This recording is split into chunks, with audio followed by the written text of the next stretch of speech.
بسم الله الرحمن الرحيم ياسين والقرآن الحكيم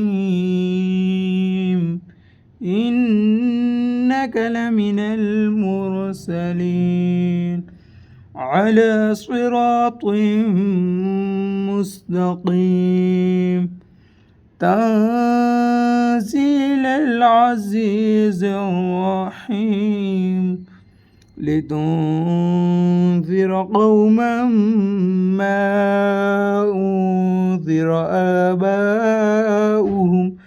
آباؤهم فهم غافلون آمنت بالله صدق الله مولانا العظيم.